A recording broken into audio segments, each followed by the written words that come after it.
And you're live. Okay, this is the conference committee on H.454. It's May 29th at 9 in the morning, and we're going to hear this morning from the tax department.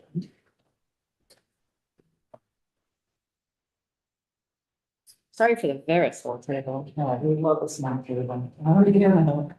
Like we're in 12th grade again. Yeah. For the record, Rebecca Samrock, Deputy Commissioner, Vermont Tax Department. Jake Feldman, Senior Fiscal Analyst, Tax Department. I think the reason you're here is to talk to us about some of the studies that have been called for in H.454, and we want to get the tax department to weigh in on capacity to handle what's in there. Yeah, happy to. Should we choose the order or do you want Just sort of like, well, yes, that would be great. And sort of, generally one of the task forces you didn't have time for, and then we added all these other studies in here. So just wanted to, I know that some of the things that we're studying, you've studied already. So just wanted to check in on your capacity for studying. to? Okay. Yeah. Sure. Well, we love to study. I know you do. There you go. Yes, also we do have a lot of irons in the fire, especially this summer. There's three things that I think there could be more, but I think there are three. There's an education advisory committee where the House had that starting up in July 2025 and the Senate had it starting up in July 2027.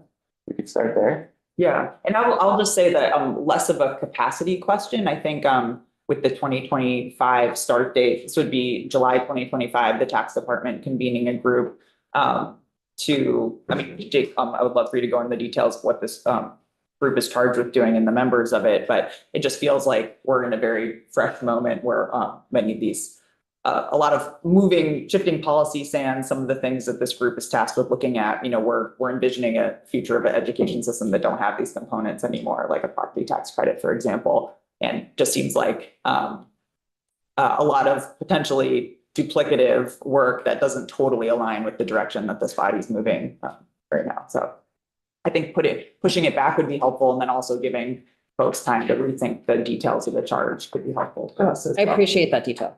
Yeah. Thank you.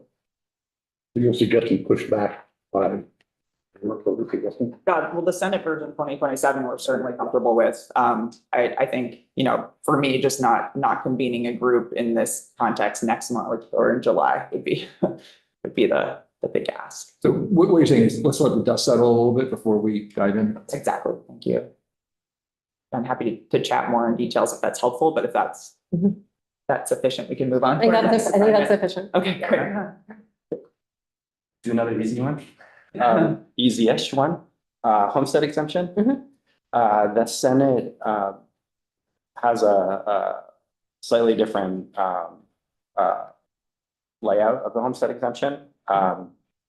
And basically the clock ran out on trying to fine tune it. Tax department would like an opportunity to further refine it. And the first thing it asked us to do a study over the summer, which is great. The first thing on there is about how the homestead exemption might interact with this new property tax rate environment that's being contemplated. And that's a very important thing that has not been looked at. But when we're looking at communities where the tax rate might go up a lot, such as maybe Barrie, for example, it's important to understand that the homestead exemption, which more than half of the state would be getting, and help mitigate that. So we want to look at the interaction of that. We want to kind of do a better job phasing out the two cliffs in the current system. There's a small cliff at 47,000 of income. That's easy to fix today even, but yeah. Okay. There's a much bigger cliff at 90,000, which was producing the L and then the blob in your table. So the Senate had a new proposal, which is good, but there's on either side of the cliff, there's issues. So we could take another look at that. The Senate also had the constraint of it being revenue neutral, which we can work with. And then there's also in that study that we're assigned with, it asks us to talk about inflationary, how to inflate the income amounts and the house site value amounts, which should be part of the new program. So those are all good things to study, and we would like to do that study. Question, with all due respect, you're the one who brought the homestead exemption to us in the context of the governor's proposal. And so, and I know you've been working really hard at sort of checking in on it throughout the whole year, and I really appreciate the collaboration with JFO on that. It seems like some of what you're talking about, thinking about, you've already actually thought about quite extensively. I know there's always more work to be done, and we can sort of tweak things next year. But the question of how it interacts with the foundation formula, is that really not something that you thought of, that you all were able to think about? Because were AOE and tax just sort of operating independently until we all came together in January? No. Okay. So what I mean by that is, for both tax and JFO, we were imagining the homestead exemption as if it was in place in FY25, and that's what Okay. produced the colorful tables. But it would be FY some future year. And what would and both House and Senate are thinking that there might be a universal homestead rate that's the same everywhere. So that really throws a wrench into things. And I want to see what the homestead exemption would look like if the universal rate was $1.25 or $1 or something in between. And I really want to look at the interaction in places, like I said, where the universal rate may be higher than what they have now. How does the homestead exemption help support the lower income homeowners? And I think that's a question that the House was thinking about through our process, and that's why we were talking about sort of everything becoming active in the same year, so that all the countervailing forces would cancel each other out as much as possible, and we would definitely need to do an adjustment in that year to make sure. And I am curious to see how the transition that the Senate built in, which I'm grateful for, will interact with that. I have we've been talking about sort of blobs and Ls and reds and greens and yellows and blues, and like these are real, and I've absolutely been doing it myself. I just sort of in this moment want to say, like, these are real taxpayers, right? And when I look sort of across, say, Senate proposal or current law, right, where we have someone making between $30,000 and $35,000 a year with a home that might be worth $500,000 that they bought for $100,000, right? You talk about that a lot, Senator Cummings, right? Or 40,000, sure. I can't imagine a life like that, but sure. And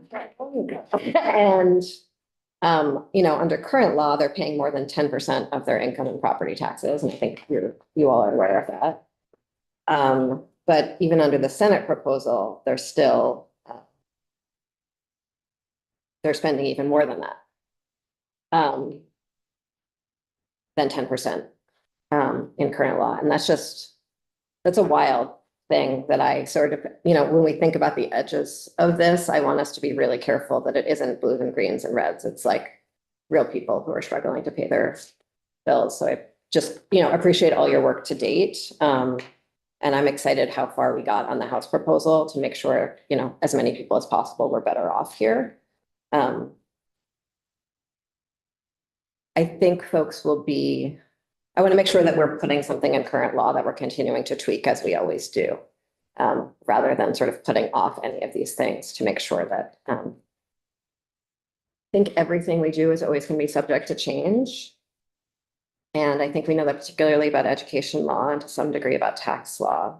And so I think it's important for people to be able to anticipate and trust that we're doing everything we can to minimize their tax their high tax responsibility this year, with a reassurance that we're going to be studying it. That's all.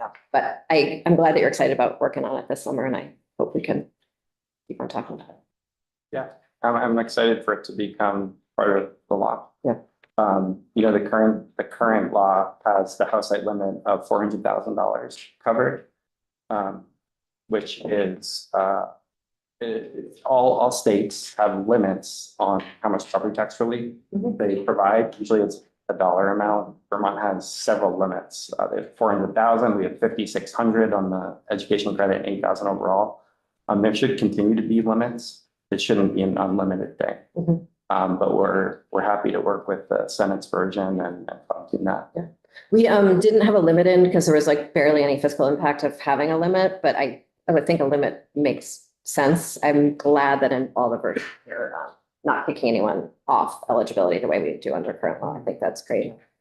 Yeah, and just, taking a step back, we've been really pleased to see the direction that both bodies went with the homestead exemption. I think it's been, more and more fine tuned, and that's, I think, part of the enthusiasm for getting to take, another analytical look at it. And, as you said, we're really, the unit for the homestead exemption is the individual, because this is like where someone's income situation, their home value, and their rate environment, it's all different for each individual. So that's why having, as much clarity as we can about what that overall rate environment will really help us hone, the design of the program to really, meet as many individual taxpayer circumstances where they are.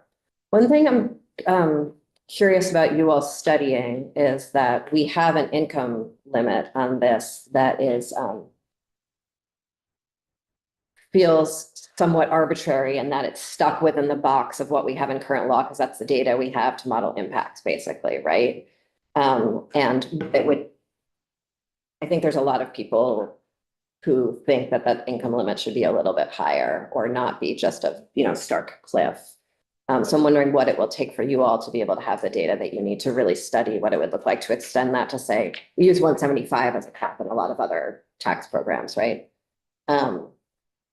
And I know that you can data match, but it's far from perfect. So I'm curious what you would need to be able to really explore going up to 175.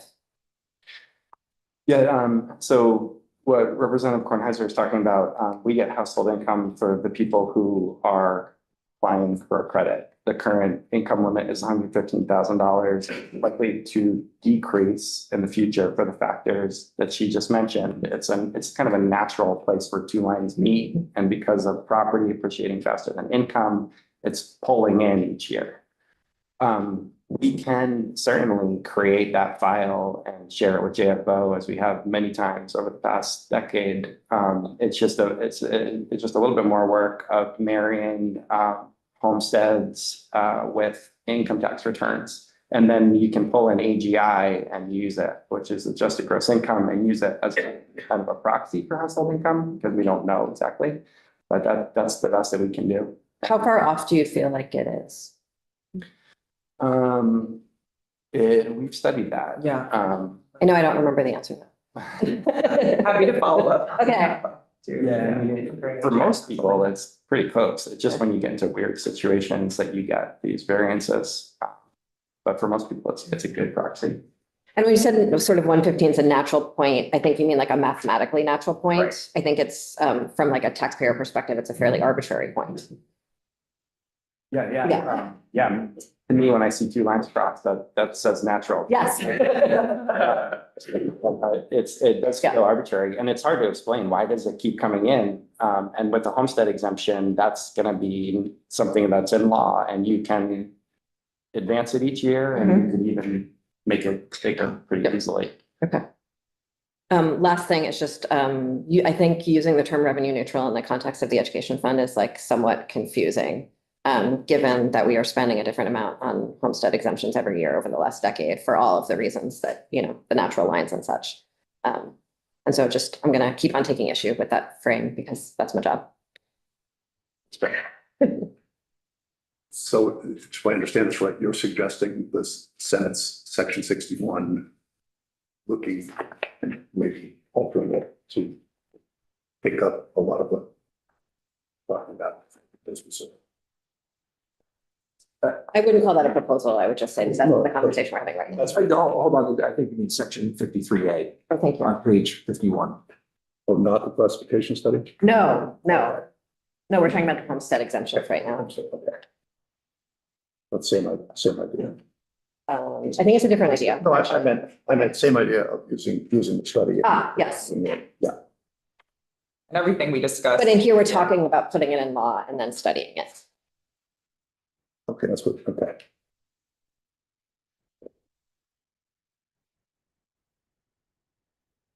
Yes, because we're putting it in law because it's pretty fleshed out at this point, and the studying is like a fine tuning of it. Hmm. Appreciate that nuance. I think I know where you're going. Yeah, so.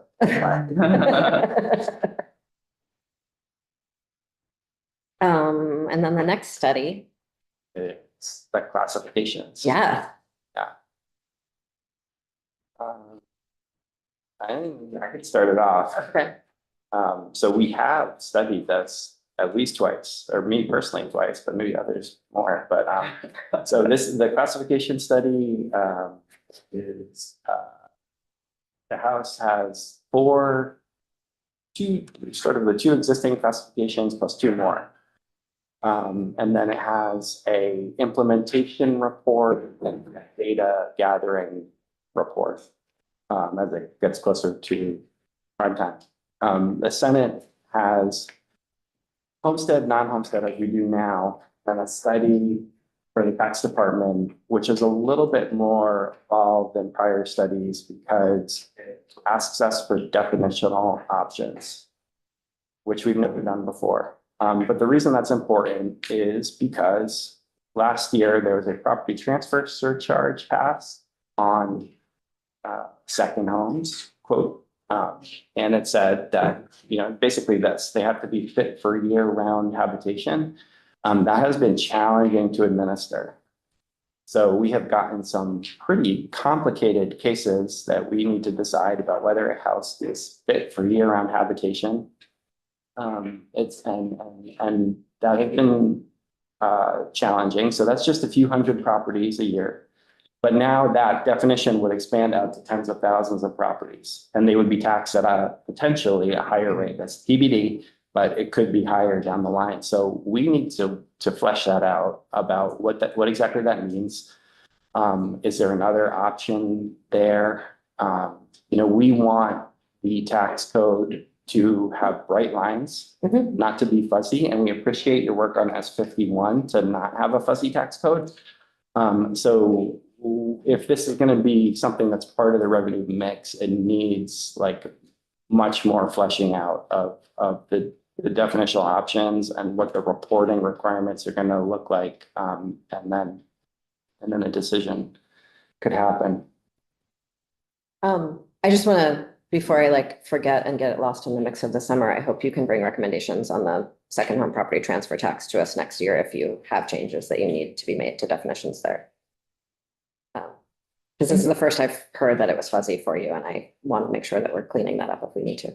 Yeah, if there's hopefully, miscellaneous tax bill, maybe we'll have something. Yeah, certainly be diving deep. So in the House proposal, we have essentially a year to study, a year to collect data, and then I think another 2 years before implementation. I might have I don't have my timeline in front of me. I meant to print it before I got here today.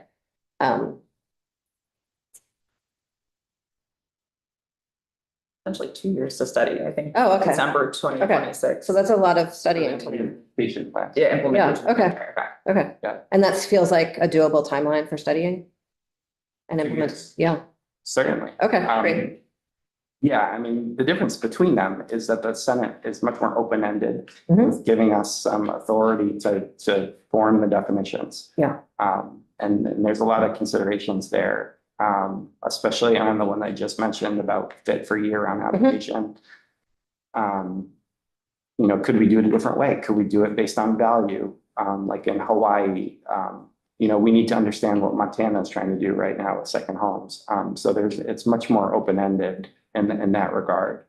And that is why we're hoping for it. Another thing I'll say. Montana just passed different property tax for second homes. Yeah, another thing. I just didn't know if everyone else read the article. They also don't define. No, I know, homes in this bill, so, I know, yeah. it was like realtor.com and I was like digging. What it feels to me like once something is on the books, it's difficult to get it repealed. We're experiencing that with the landlord certificate language right now. Hopefully we can get that worked out, but last year there's some pretty major changes without our approval. And now, we're just hoping that one of these housing bills gets enacted. Otherwise the landlord certificate is going to blow up. So,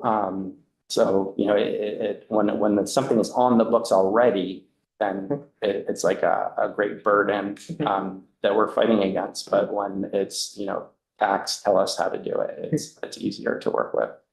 I appreciate that. And, we've twice said tax tell us how to do it. And you have, for very good reasons, said, there are political concerns about this and also some implementation concerns. I know that in the House, in testimony, you said we could probably do 3 categories, 4 is a stretch. I think our testimony said Oh, focus that's on you? one. Focus on one new one, yeah. One new one, Yeah. yes, which would be Yeah. 3 categories, yes. Yeah. Yeah, we were hoping that the General Assembly would flesh out what is a second home. That's what we were hoping for. Okay. Didn't happen. But, Okay. it's still the same as the property transfer returns. Mhm. It's like, all right, Okay.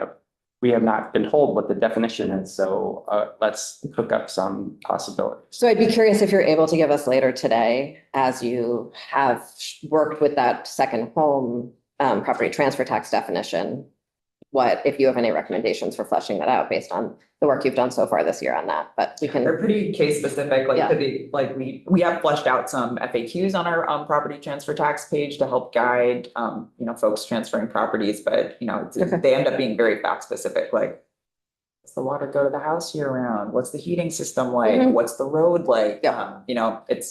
It feels a little wild to be defining something down to that level, but if we don't, then we're left with tax Absolutely. administrators making these cases that have, making these decisions that have major implications for. and I think folks. all 3 of those are things that we've all sort of thought about as part of that definition. I think they're common sense in their weird way. Yeah, and to Rebecca's point, the determination of habitable on a year-round basis is gonna fall on local officials.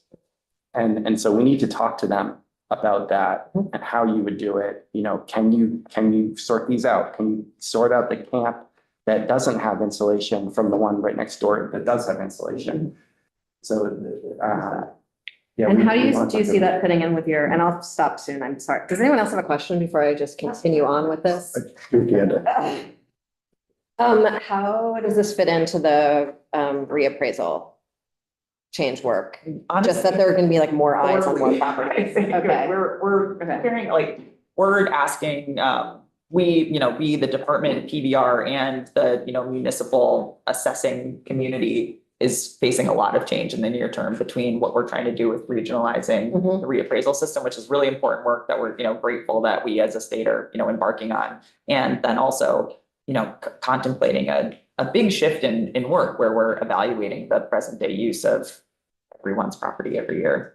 Whatever role that municipal officials end up playing in that process is, it's gonna, I think it'll be hard to insulate them completely given the directions that we're exploring here. So it's a lot all at once. Just, concerns that you're familiar with. If we were to end up with the Senate's section 61, the study, is there anything that you would like added to that list? I think how did we work with? We did. Open as it gets- Yeah, I think we were comfortable with the language. It's open and I felt like give us the flexibility to recommend different more implementable definitions. The one ask we did make in the Senate is actually to have the study due a year earlier because we thought that would be more relevant to folks, thinking about adding classifications if we. December 15, 25. Right. Okay.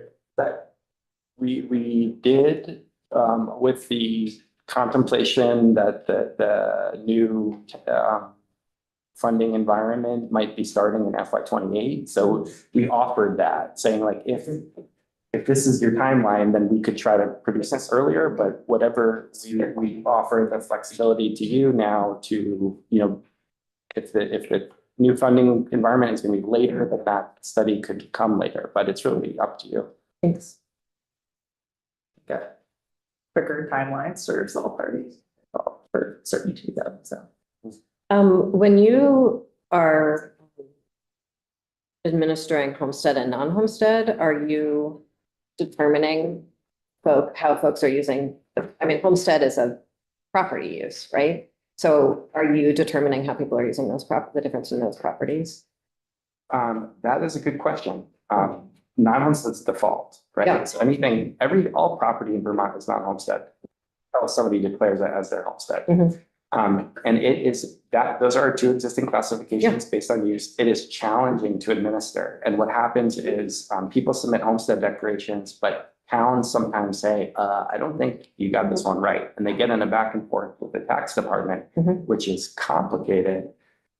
Issues of domicile are very difficult. Yeah, So, yes, we're administering it, and it's a tricky thing to do. And Okay. heavily reliant on the participation of every single homestead property owner great. to make that designation, so.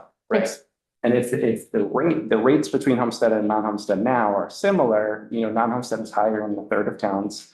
But as you get into a rate environment where there's a big difference, then you could get more behavioral response. And I don't know if we're contemplating a big difference. Yeah.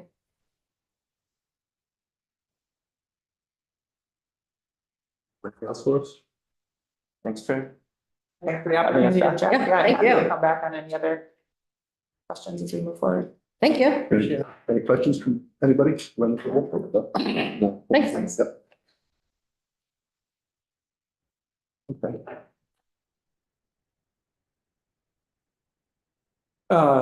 We could pick up where we left off yesterday and continue through as we were sort of,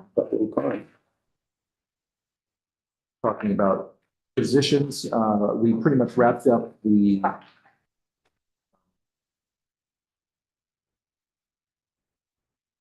Are you just keeping track of page numbers? well, since there's only 50 of them, so that's good. So we are at sparsity, basically. Pages of, 27. So I really,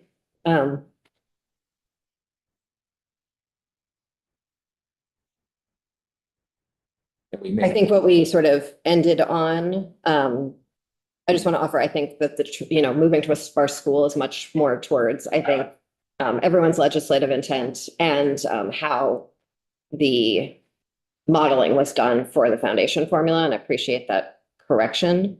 And zip code, I think we all agreed yesterday was weird.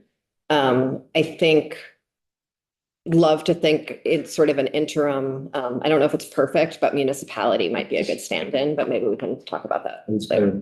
Yeah, okay. As we sort of continue to have, staff in the GIS office work through that.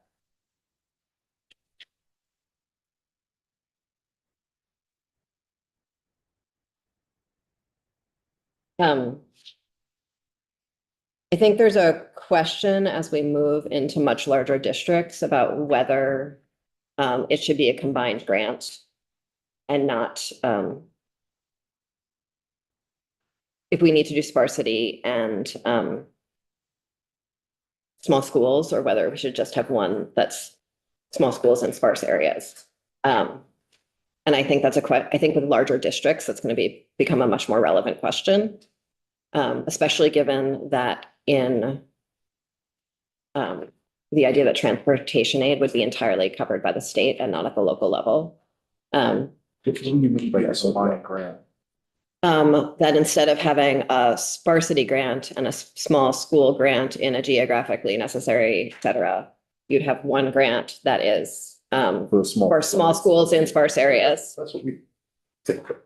Small schools and sparse areas.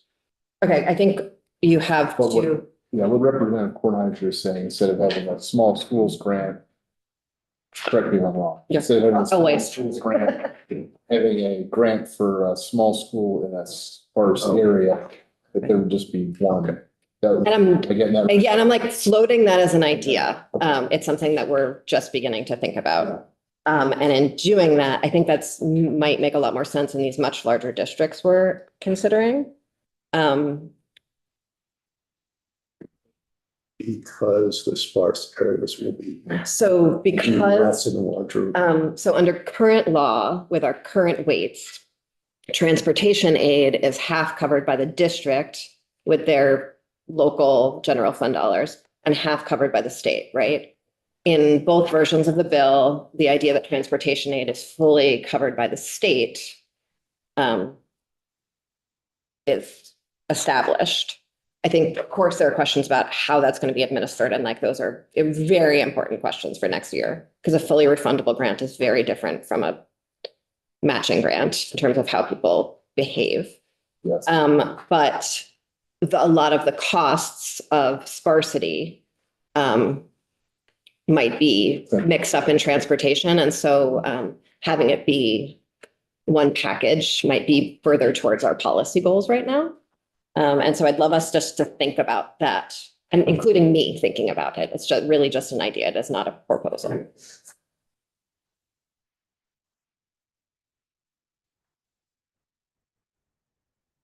As far as property tax credit after Jake and Rebecca, what are your thoughts? Can we keep on? So the issue with the sparsity then is if we were to not have sparsity be a factor, then we have to figure out which small schools and why.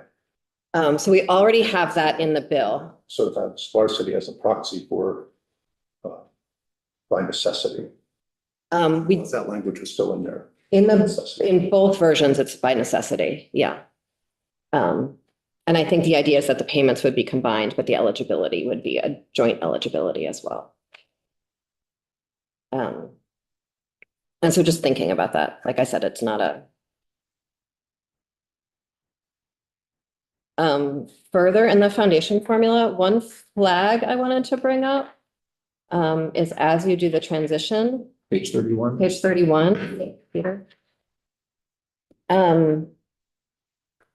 Somewhere else in the bill that is not in the section by section because we both agreed to it is the idea that tuition payments match weighted foundation formulas, right? Like the money follows the student.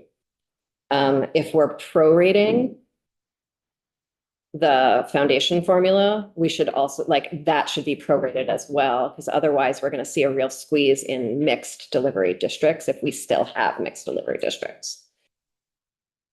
So that would just be for the 4 years of the transition. And I think it's just a cross-reference that needs to be added. Do you want me to use more? Should I use more words? Yeah, I'm not sure. Okay. I'm not sure. And I think we could have staff sort of share language that might help get around that. But so elsewhere in the bill, we've agreed that the money follows the student. Tuition payments to independent schools are set at whatever that student payment would be, right? Weighted student payment. For these 4 years of transition, we're having some districts are going to have lower or higher education opportunity payments for those for their students. I want to make sure that we have the right cross-reference here so that that's true for also tuitioning. Because And so that no school gets a big windfall in tuition and no school. Yeah, I just want to make sure it applies across the, I want to make sure it applies across the. Yeah, I mean, because Yeah. we would just have to figure out how to do the language. Yeah, and I think they're working on that. Okay, I'm just gonna check there. Yeah. On page 32, can we have this be 2026 and just call it a nice compromise here?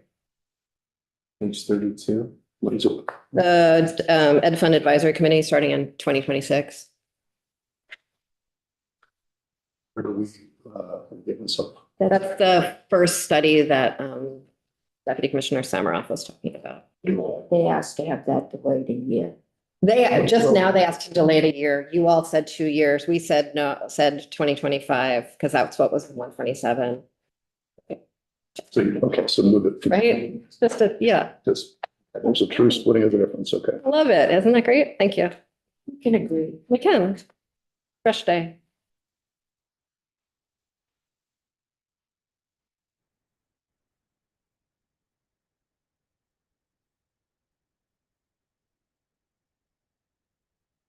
One conference committee I was on a few years ago, the only issue was trying to find a compromise between the numbers 1 and 3. How long did that take?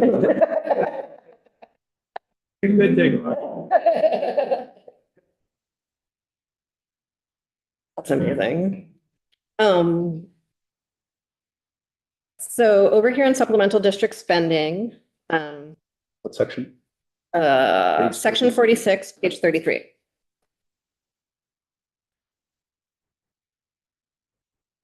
You all moved to long-term membership instead of weighted long-term membership. I think that makes a lot of policy sense.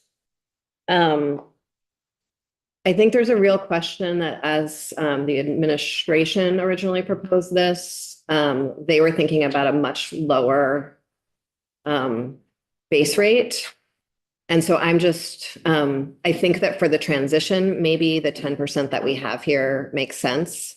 But I wonder if we want to be very clear that we're going to reevaluate that in the future or have that percentage titrate down as we get a few years out of the transition.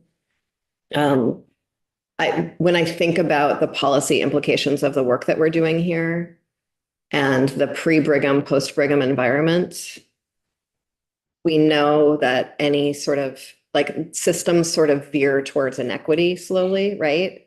Like post Act 60, we had a fairly equitable system. 30 years later, we have a very inequitable system. The supplemental district spending, I think, is the space where the greatest degree of inequity is likely. And so I'd like us to be monitoring it or purposefully titrating it down to force us to monitor it. So to just if you could give that some thought. Well, what if we just, I think after this thing gets going, there's every 5 years, the base and weights will be. Mm-hmm. What if we just included it in that evaluation? Does that make sense just to?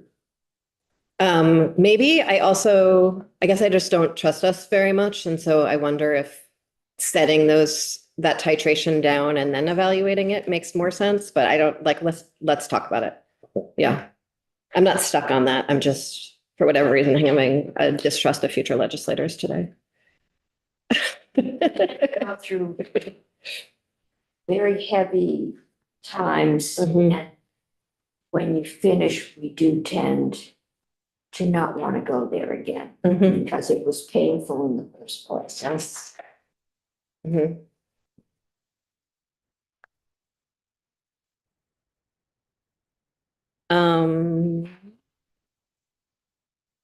If it's just on the base, it's actually in some less than 10% anyway. So of overall spending anyway. Yeah, It's just as a. absolutely. Yeah. And I'm reassured by that. It's pretty hard to get it much smaller. These sort of technical changes around Secretary of Education doing the thing makes sense.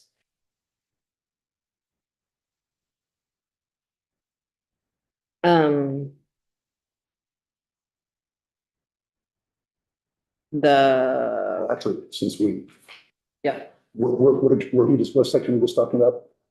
47? 46.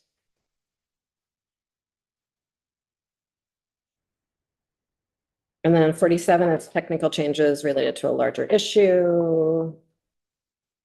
And that's true through on page 36, it's a technical change that's, I think, fine with us. Through 39. And then we have a new tax rate transition in 41. I think there's a real question about whether we should set this transition at the beginning rather than recalculating it every year. It seems to me that predictability is more important in these times than exact numbers. But I'm okay. I'm not. Yeah. It's a point. Yeah. Okay.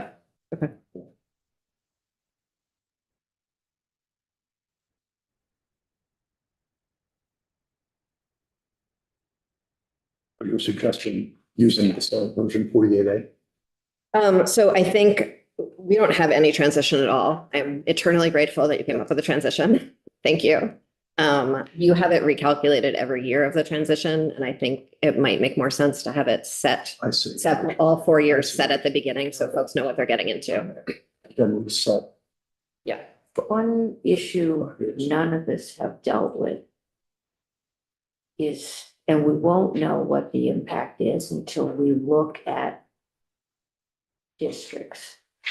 But we have some significantly lower spending districts.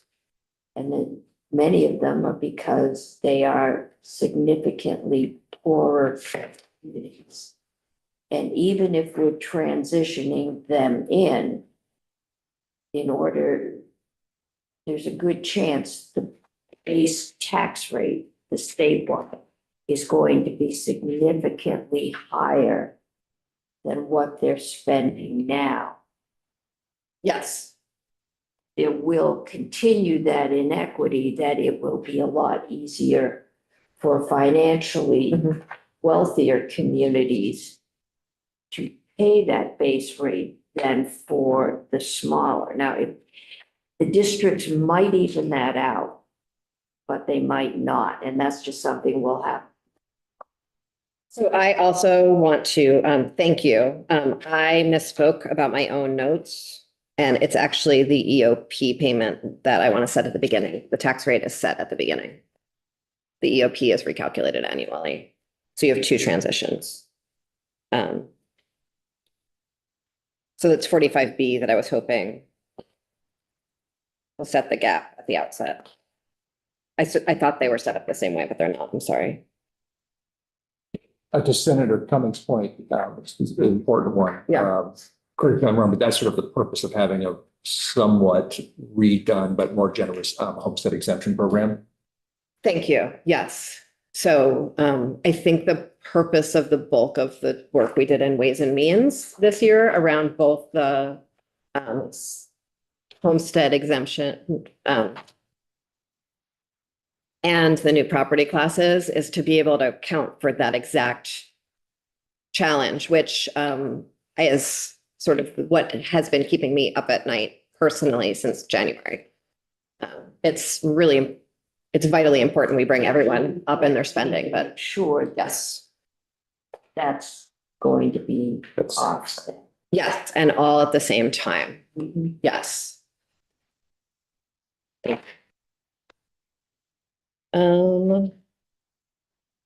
So 41.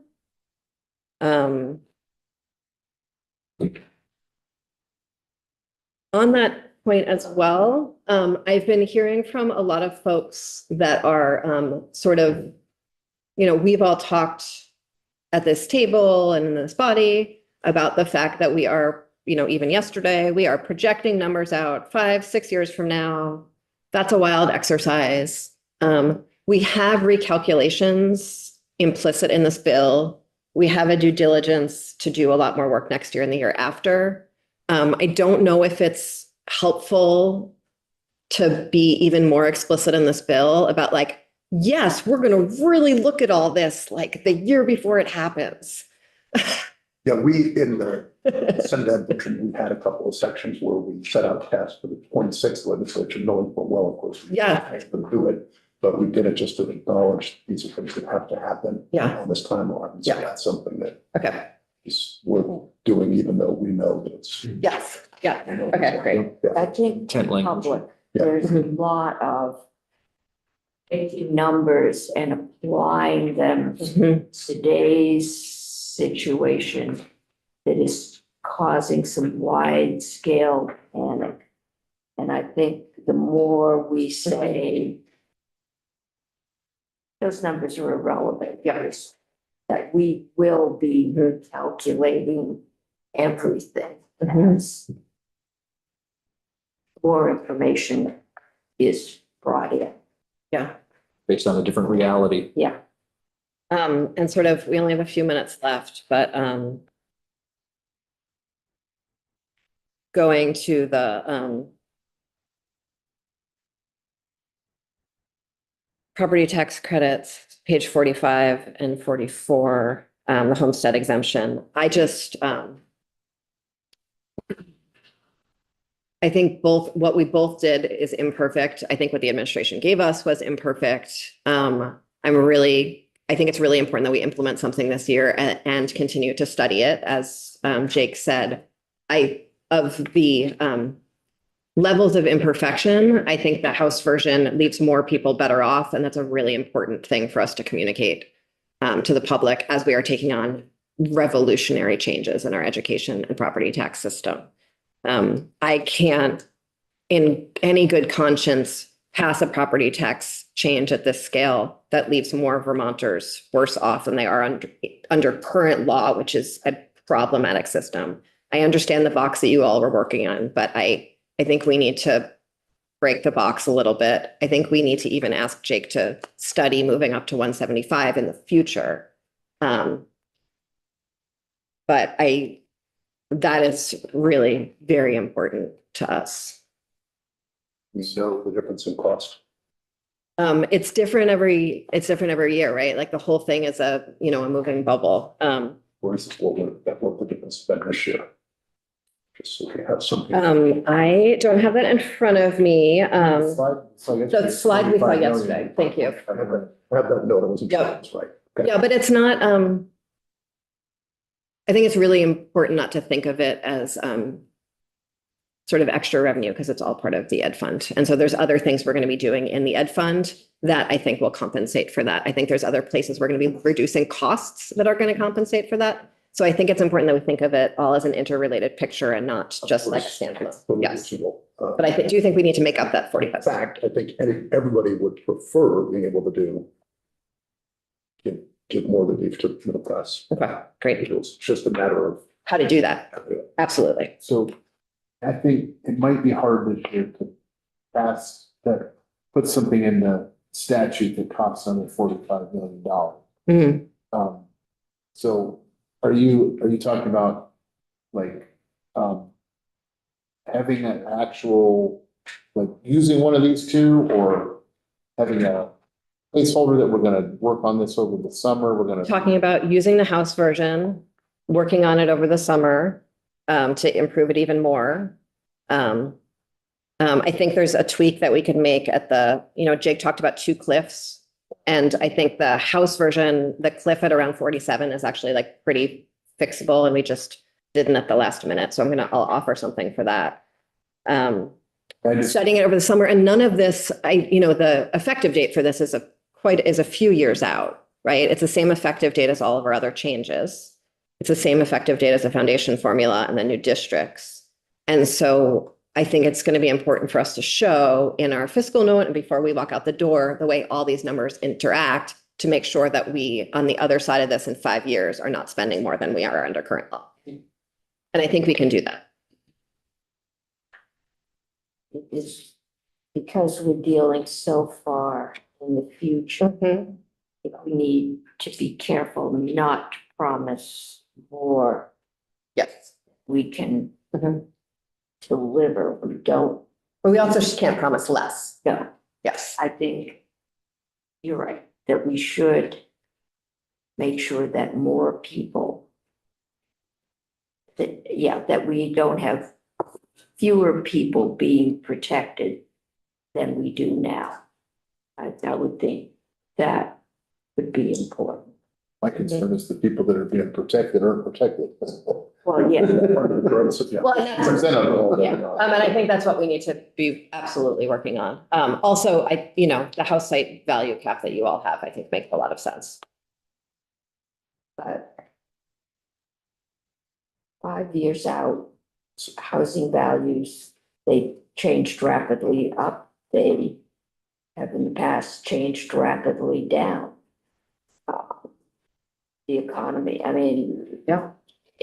There's so many variables that we could be in a whole different set of numbers that we'll have to recalculate for this goes. And the bells are, So we've got to come back at 11. So, Yes.